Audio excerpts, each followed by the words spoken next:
Да. Ну а як люди, от які взагалі в цьому не розуміються, можуть робити інакше? Ну це як ми з вами, з вами підемо завтра операцію людини робити. Я не піду. Ну я теж не піду. А як можна от просто так піти і стати президентом? Ну на що сподіватися? На Катерино, чудо? тоді Тупицькому немає чого хвилюватися. Так. Ну він не перший рік в системі, він не перший рік знає, як все це працює, як там оголошують підозри, а потім там на гачку тримають. Тоді йому зараз треба зайняти таку очікувальну позицію, навпаки, не комунікувати, навпаки, не йти на уступки, а говорити, підозру, а ми тоді 5-те, 10-те, там зараз ще дістануть якісь Тим паче він же конституційне спілкується подання. з суддями інших інстанцій. Ну, тобто, давайте будемо відвертими, що у нас суддівська гілка влади також стала певною спільнотою, да?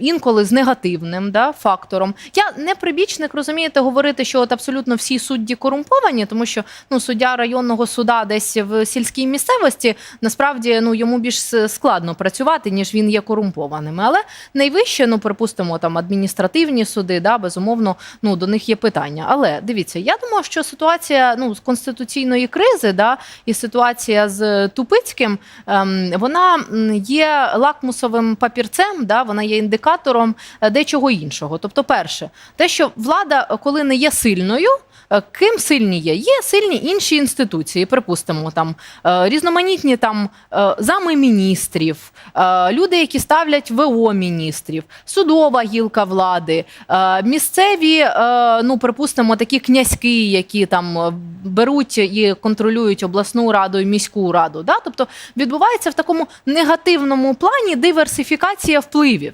І подивіться, чому зараз процвітає контрабанда, чому зараз процвітає, навіть крадіжки там процвітають, чому зараз процвітає торгівля там нелегальна наркотиками на вулиці? Тому що немає сили центральної влади. Знову ж таки, я зараз акцентую увагу не на авторитарну силу і не на силу Януковича, коли просто корупційна вертикаль була зав'язана на одну родину і одну таку субкультуру напівбандитську. А я маю на увазі силу прийняття рішень. Тому, знову ж таки, зараз деяку таку силу на себе переймає Єрмак, і він, по суті, подивіться, навіть в його поведінці, він розуміє, що він в дечому виконує функцію президента. Це є нездорова історія. Тому, перше, судді так себе поводять, тому що не бачать силу влади в здоровому інституційному плані.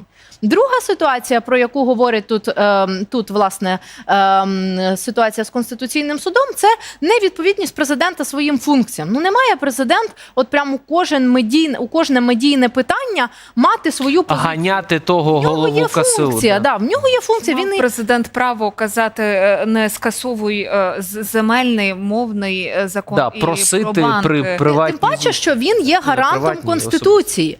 І якщо, вибачте, навіть, я не підтримую рішення Тупицького, але якщо його народні депутати пишуть не зовсім якісні нормативно-правові акти, якщо колишні депутати писали не досить якісне законодавство, що стосується в тому числі антикорупційних органів, звісно, маючи певний мотив, конституціоналісти знаходять привід скасовувати певні рішення. Я думаю, що навмисно, звісно, з антикорупційними органами, аби зупинити справи, але тим паче. Тому, знову ж таки, президент має виконувати свої прямі функції гаранта Конституції, головнокомандуючого і, безумовно, людина, яка займається зовнішньою політикою. Але не коментувати кожну ситуацію напряму своїх рішень з приводу Тупицького, напряму своє рішення з приводу дальнобійників, які беруть більше груза, напряму своє рішення з приводу футбольного поля і так далі, і так далі. Тому що він тоді далі не виконує функцію президента, а виконує функцію, оглядача чи популярного медійної людини, але точно не президента.